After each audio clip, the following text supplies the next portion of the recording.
Alors, l'enseignement va durer une demi-heure. En général, je tiens le timing, donc vous inquiétez pas. Je voudrais commencer cet enseignement qui s'appelle Dieu a tant aimé le monde par un bref témoignage.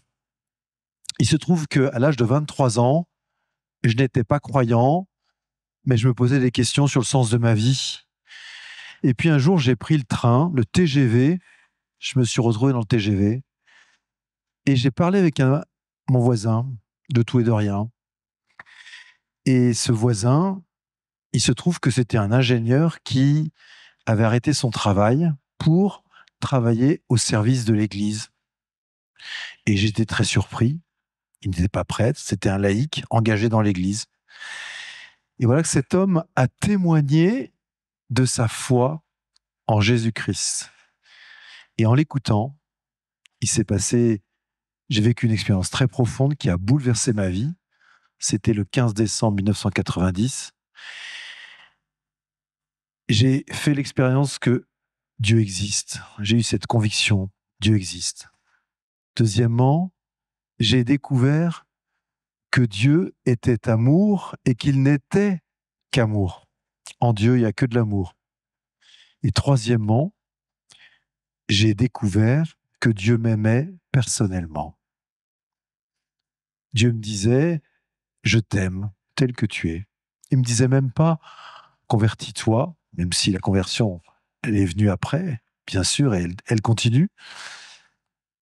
Voilà, Dieu m'aime tel que je suis. Oui, Dieu a tant aimé le monde, je peux dire que j'en ai fait l'expérience à 300 km/h. Ça a bouleversé ma vie. Vous savez que le pape François récemment a écrit une encyclique sur le Sacré-Cœur. Et vous voyez ce qu'il dit. S'il a écrit cette encyclique sur le Sacré-Cœur, qui est peut-être la dernière qu'il écrira, il dit ceci: à la lumière du Sacré-Cœur, la mission devient une question d'amour.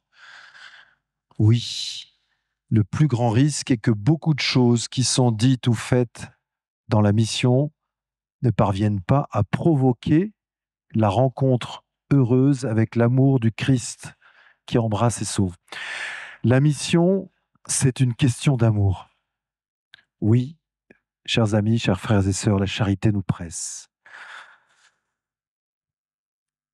Il faut savoir que dès 2013, et j'en profite pour dire sur quoi je m'appuie pour vous parler, je m'appuie sur la joie de l'Évangile, bien sûr. Un texte qui n'a pas pris une ride. Si vous ne l'avez pas lu, prenez le temps de le lire en EAP, c'est extraordinaire. Ce texte est très inspirant. Il y a aussi un très beau livre, je ne l'ai plus avec moi, du cardinal Aveline, qui s'appelle justement « Dieu a tant aimé le monde », petite théologie de la mission, qui est sortie en 2023, à l'occasion des 10 ans. Il y a ma réflexion personnelle, et il y a aussi bien sûr tous les textes du magistère, la lettre Cap sur la mission de notre archevêque, et tous les textes de Vatican II. Alors, en 2013, le pape François, il nous a un peu secoués. Il disait qu'il faut avancer sur le chemin d'une conversion pastorale et missionnaire. Alors, quelqu'un disait tout à l'heure dans mon groupe, qu'est-ce que c'est que la transformation pastorale? Eh bien, c'est ça. C'est la conversion pastorale et missionnaire, c'est-à-dire la conversion des pasteurs, la conversion des équipes pastorales, les EAP, vers la mission. Nous ne sommes pas un club, nous dit le pape. Nous ne pouvons pas laisser les choses telles qu'elles sont. Nous ne pouvons pas nous contenter de gérer la mort lente de l'Église et sa disparition. Alors le pape François disait aussi, dans la joie de l'Évangile, que les paroisses doivent être encore plus proches. C'est sa pastorale de proximité. Les paroisses doivent être plus proches des gens, des habitants des quartiers, qu'elles soient des lieux de communion vivante, des lieux de participation, c'est-à-dire de co-responsabilité, et qu'elles s'orientent complètement vers la mission. Vous voyez, en fait, la raison d'être des EAP, la raison d'être de notre rencontre, la raison d'être même de l'Église, c'est la mission, c'est-à-dire le désir d'annoncer l'Évangile à tous dans la charité, bien sûr. C'est une histoire d'amour. Rappelez-vous ce que disait le pape dans son encyclique sur le cœur de Jésus. Alors, je voudrais très simplement vous partager 5 repères, 5 balises qui pourraient être des éléments clés pour notre conversion pastorale et missionnaire. 5 repères, 5 étapes, 5 points d'attention, je dirais. Je vais les défiler les uns après les autres en les illustrant avec des textes du magistère ou des remarques des pères de l'Église ou du cardinal Aveline. Alors, la première de ces balises, c'est vivre la communion. Vous le savez, Dieu est un mystère de communion. Dieu, Père, Fils et Saint-Esprit, le Dieu trinitaire, nous révèle un mystère de communion parce que Dieu est relation. Puisque Dieu est amour, on comprend aisément que Dieu est un mystère de relation. On comprend aisément que ces relations d'amour dans la Trinité sont des relations de communion profonde. Je dis bien de communion, pas de confusion. Le Père n'est pas le Fils n'est pas l'Esprit Saint. Les trois ne sont un seul Dieu, mais dans la distinction des personnes. Et nous sommes d'abord invités, chers frères et sœurs, à partir de cette union avec le Seigneur, avec Dieu. Vivre ce mystère de communion. Et ça passe par quoi ? Par la prière. Notre prière quotidienne, personnelle, communautaire. Notre fidélité à l'Eucharistie dominicale, voire quotidienne. Travailler, cultiver cette communion, c'est essentiel pour nous. Communion avec Dieu, ça rejoint bien sûr. Repartir de la communion, c'était, si vous vous souvenez, ce que nous disait notre évêque dans ses caps sur la mission. C'était sa première orientation. Vivre aussi la communion fraternelle entre nous. Et ce temps que nous avons vécu aujourd'hui nous a montré la beauté, la richesse de cette complémentarité des états de vie entre diacres, prêtres, laïcs, évêques, religieux, religieuses. Nous sommes tous différents et nous avons besoin de dialoguer ensemble, de vivre en communion. Et puis, cette communion fraternelle, elle a quelque chose de prophétique. Elle a quelque chose de prophétique sur le genre humain. Comme l'a dit le pape François dans un autre texte, Fratelli tutti, tous frères. Nous savons que nous, chrétiens, en vivant la communion fraternelle, nous sommes invités à être des signes de cette unité du genre humain. Unité radicale. Pourquoi radicale ? Là, je m'appuie sur ces 3 éléments radicaux, fondamentaux et déterminantes. C'est une remarque de Jean-Paul II, Saint Jean-Paul II, dans un de ses discours. Radical parce que par création, nous sommes tous des êtres humains, nous sommes frères et sœurs par création. Cette unité, elle est fondamentale parce qu'elle fonde justement notre volonté d'annoncer l'Évangile. Et cette unité, elle est déterminante parce que c'est l'enjeu du salut. L'enjeu du salut, c'est que Dieu a créé les hommes sans leur demander leur avis, d'une certaine manière, mais par contre, il ne les sauvera pas sans eux. Et donc, il est nécessaire que cette charité que nous avons découverte, cet amour de Dieu, il est nécessaire que nous le partagions au plus grand nombre. Qu'as-tu fait de ton frère ? Dit Dieu dans la Genèse. Qu'as-tu fait de ton frère ? Que faisons-nous de celles et ceux qui ne connaissent pas l'amour de Dieu ? Vivre la communion, c'est peut-être le premier repère le plus essentiel. Communion avec Dieu, communion entre nous, communion avec tous nos frères et sœurs en humanité. Le deuxième repère, c'est que nous sommes invités, ça paraît évident, à être enracinés dans la joie pascale. Et c'est très beau parce que dès le début de son pontificat, en novembre 2013, lorsqu'il a écrit La joie de l'Évangile, au tout début de son texte, le pape François dit ceci, La joie de l'Évangile remplit le cœur et toute la vie de ceux qui rencontrent Jésus. Et après, il dit, où est-ce que vous en êtes dans la rencontre avec Jésus? Chers frères et sœurs, membres des EAP, où est-ce que vous en êtes dans la rencontre avec Jésus? L'enjeu de notre vie chrétienne, c'est une rencontre personnelle avec le Christ. Rappelez-vous ce que j'ai vécu dans le TGV. Une rencontre personnelle avec le Christ est indispensable pour chacun d'entre nous, même si elle prendra des formes très différentes. Et le pape poursuit, avec Jésus-Christ, la joie naît et renaît toujours. Oui, nous avons besoin, frères et sœurs, de nous plonger dans cette joie de la rencontre personnelle avec le Christ, que nous trouvons dans la communion aussi, bien sûr. Et c'est très beau de voir comment le pape François lui-même nous montre l'exemple. On peut vraiment dire que c'est un joyeux disciple missionnaire. Et je ne sais pas si vous avez fait attention, mais la plupart de ces documents magistériels parlent de la joie. Laudato si, Gaudete et exultate en 2018. Vous savez, cette exhortation apostolique sur la sainteté. Pareil sur Amoris Laetitia, l'exhortation sur la question de l'amour, du couple. Oui, comme le dit François, la joie est le souffle, la manière de s'exprimer du chrétien. Alors, frères et sœurs, j'ai envie de dire, prenons du temps dans nos EAP pour la joie. Prenons des bons temps ensemble, partageons de bons repas, prenons le temps de nous détendre ensemble, de faire des choses ensemble. Cette joie, elle doit transparaître, elle ne se décrète pas, elle est le fruit de notre prière et de notre vie fraternelle.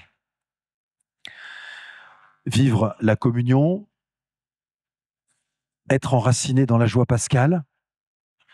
Troisièmement, alors c'est un petit peu plus complexe, annoncer l'évangile dans un dialogue de salut. Alors, cette expression dialogue de salut, on la doit à un pape, Saint Paul VI, qui a écrit une magnifique encyclique en plein milieu du concile, en 1964. Et cette expression, le dialogue de salut, elle veut dire par là que nous sommes invités à entrer en dialogue avec l'humanité, tout comme Dieu est entré en dialogue avec l'humanité pour se révéler. La révélation de Dieu, dit Paul VI, s'est faite dans un dialogue de salut, c'est-à-dire que Dieu s'est communiqué dans un dialogue avec nous pour nous sauver, pour nous tendre la main. Et donc, si Dieu, Trinité, se révèle dans un dialogue, évidemment, la mission des chrétiens, la mission de l'Église, doit elle-même se faire dans le dialogue. Vous voyez, on pourrait dire que c'est l'articulation dialogue et annonce. La mission, elle repose sur deux piliers qui sont l'annonce et le dialogue. Faire une mission qui serait, entre guillemets, ce qu'on appelle aujourd'hui du prosélytisme, c'est-à-dire en quelque sorte essayer de convertir les autres, ce serait évidemment contraire à l'esprit de l'Évangile.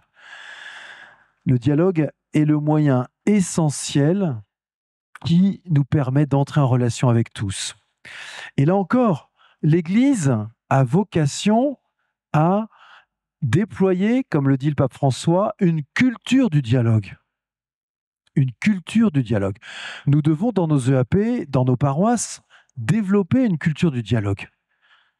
Là où il n'y a pas de dialogue, nous devons vraiment essayer d'apprendre à dialoguer entre nous, à nous écouter, à nous exprimer, à dire ce que nous pensons, avec beaucoup de liberté, de simplicité. J'aime beaucoup ce que dit le cardinal Aveline. Je ne sais pas si vous arrivez à lire ce qui est derrière moi. Confier, voilà ce que dit Jean-Marc Aveline. Confier l'évangile comme on confie un trésor. Non pas le proclamer tel un slogan qui resterait extérieur à la vie des autres, mais en vivre de l'évangile, de telle sorte que les autres aient envie de découvrir ce qui nous fait vivre. C'est très beau cela. L'évangile, un trésor que nous confions, non pas un slogan, non pas une sorte de formule magique, mais un évangile vécu en parole et en acte, un évangile incarné, un évangile qui questionne, qui donne envie de comprendre. Et ça nous montre bien que ce dialogue de salut, ça n'est pas forcément que des paroles. Vous pouvez très bien, au travail, ne pas dire grand-chose sur votre foi, mais en quelque sorte attirer les questions par votre attitude. Et lorsque on vous posera des questions, là, vous pourrez parler, vous pourrez exprimer, témoigner de votre foi. Donc l'annonce de l'évangile, l'évangélisation se fait toujours dans un dialogue de salut. Elle ne peut pas se faire dans une sorte de démarche qui serait du martelage. Vivre la communion, enraciné dans la joie pascale, annoncer l'évangile dans un dialogue de salut. Quatrième dimension importante, se convertir à la synodalité missionnaire. Alors le terme peut vous paraître un peu surprenant. Ce terme de synodalité missionnaire, il est tiré du document final du synode 2024 qui vient de sortir. L'expression revient à plusieurs reprises. Qu'est-ce que c'est que la synodalité ? Nous le savons, synodos, ça veut dire marcher ensemble. Alors pour ceux qui auraient des inquiétudes sur la dimension synodale en se disant mais qu'est-ce que c'est que ce truc ? C'est nouveau ? Non, ça n'est pas du tout nouveau. Ça n'est absolument pas nouveau. L'Église est synodale. Vous savez que dans les premiers temps de l'Église, dans les Actes des Apôtres, on parle à propos des chrétiens de la voie, les disciples de la voie. La voie, en grec, c'est odos. Synodos, c'est marcher ensemble. En Acte 15, on a le premier concile, la première assemblée synodale, où il s'agit de discerner quelle va être la relation des chrétiens vis-à-vis des non-juifs. Faut-il qu'ils deviennent juifs ou est-ce qu'on peut les baptiser directement ? Vous connaissez la réponse, elle sera tranchée. De manière plus importante, ce synode, cette dimension, cet esprit synodal, qui est vraiment une démarche plus que des actions précises, c'est une manière de travailler ensemble. Et le pape François nous dit clairement les choses. C'est ce que Dieu attend pour le 3e millénaire. On attend de notre pape, de notre Saint-Père, quel qu'il soit, d'être prophétique. Et je crois vraiment qu'il l'est. Donc prenons au sérieux cette démarche synodale. Ce n'est pas un gadget. Ce n'est pas quelque chose qui va disparaître dans les mois qui viennent. Nous ne sommes qu'au début de cette démarche synodale. C'est une nouvelle manière de vivre en Église, en nous écoutant les uns les autres, en étant chacun à notre place, en étant peut-être plus mature au niveau ecclésial, peut-être moins dans la revendication.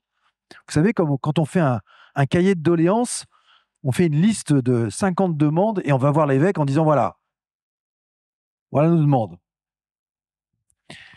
Non, notre démarche, elle est beaucoup plus adulte. Nous nous rassemblons ensemble à l'écoute de l'Esprit Saint et nous vivons une triple écoute. L'écoute de l'Esprit Saint, bien sûr. L'écoute les uns des autres, fondamentale. On a parlé de la conversation dans l'esprit. Je vous encourage à la vivre en EAP dès la prochaine EAP.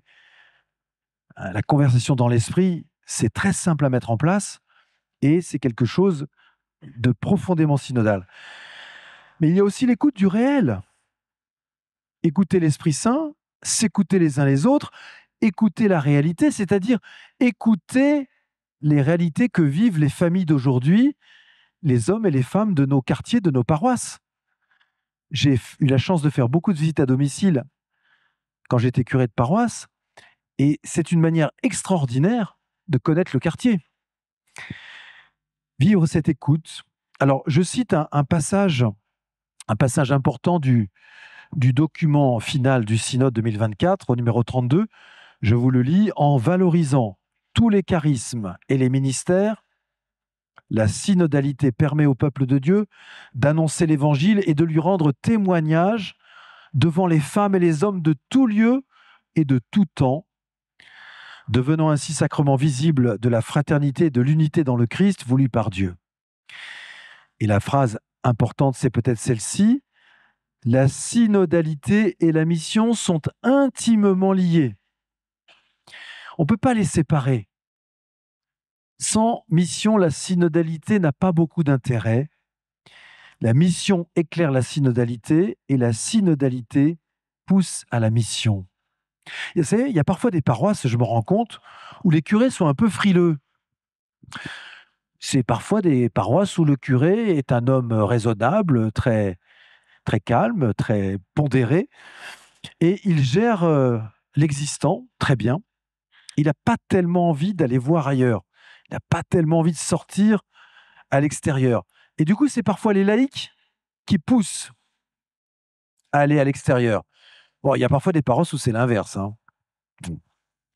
Comme quoi, il y a tout. La synodalité et la mission sont intimement liées. Voilà, donc se convertir à la synodalité missionnaire, vous voyez que c'est lié. On ne peut pas dire d'un côté, on va vivre la transformation missionnaire, et puis la synodalité, c'est du pipeau. Non, ça n'est pas du pipeau, c'est quelque chose de sérieux, d'important. Cinquième dimension, très importante aussi, vous le savez, nous sommes l'Église catholique. On a parfois eu du mal avec ce mot catholique. Le mot catholique, c'est bien plus que le mot universel. Bien sûr, l'Église catholique, c'est l'Église universelle. L'Église qui est présente partout, qui a vocation à être présente partout dans le monde, sur les 5 continents, partout, dans toutes les langues, dans toutes les cultures. L'Église catholique, elle a vocation à rassembler le peuple de Dieu, l'Église du Christ. L'Église catholique, elle a vocation justement à rassembler tous les hommes et les femmes qui le souhaitent. Alors c'est vrai que j'ai cité une très belle citation, c'est pour faire plaisir au père Étienne Guibert, qui est le promoteur dans l'avocat du diable par rapport à la cause de béatification du cardinal de Lubac. Henri de Lubac a une phrase magnifique, je la cite. « L'Église n'est pas catholique pour être actuellement répandue sur toute la surface de la terre et compter un grand nombre d'adhérents, 1,2 milliard. Elle était déjà catholique au matin de Pentecôte, alors que tous ses membres tenaient dans une petite salle. Elle l'était au temps où les vagues ariennes, Arius, paraissaient la submerger. Elle le serait encore demain si des apostasies massives lui faisaient perdre presque tous ses fidèles. Essentiellement, la catholicité n'est pas affaire de géographie ni de chiffres. S'il est vrai qu'elle doit nécessairement s'épanouir dans l'espace et se manifester aux yeux de tous, elle n'est pourtant pas de nature matérielle, mais spirituelle. La catholicité est quelque chose d'intrinsèque à l'Église. L'Église est catholique et ça n'est pas un vilain mot. Alors cette catholicité, vous voyez, elle est en espérance. Elle est en espérance. Il y a une magnifique citation de Lumen Gentium, la Constitution sur l'Église de Vatican II, que je vous propose vraiment de connaître par cœur, parce qu'elle est tellement belle. Elle est tellement belle. L'Église est dans le Christ le sacrement, c'est-à-dire le signe et l'instrument de l'union intime avec Dieu et de l'unité de tout le genre humain. Ça veut dire quoi? Ça veut dire que l'Église a vocation à signifier, encourager l'union de tous les êtres humains avec Dieu, la découverte du Dieu amour, la communion avec Dieu et l'unité entre tous les êtres humains.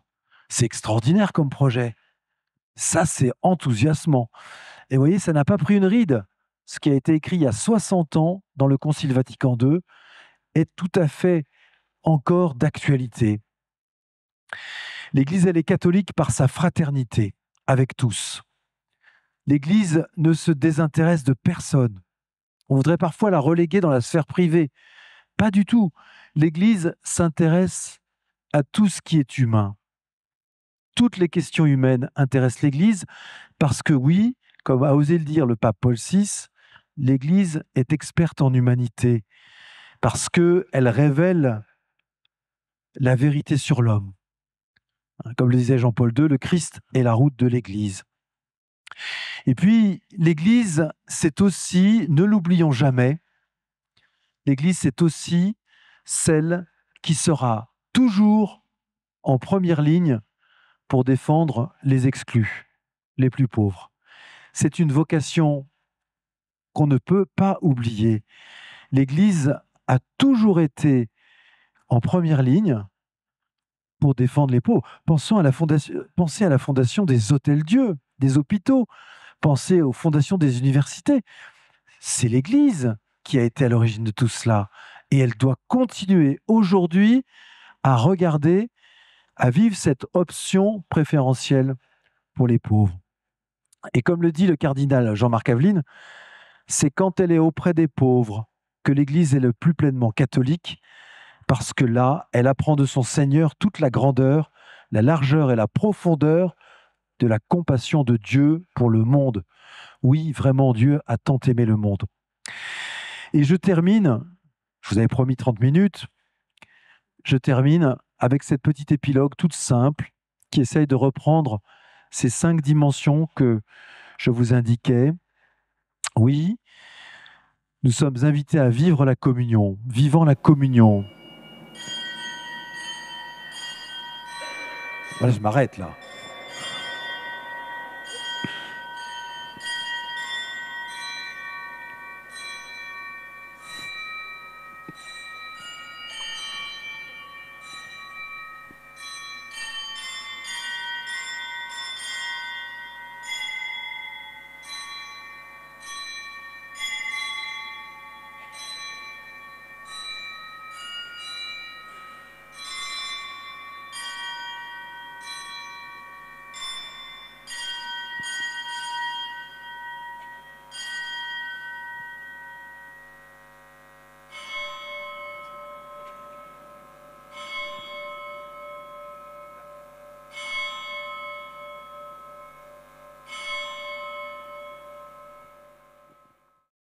J'attendais le 5e.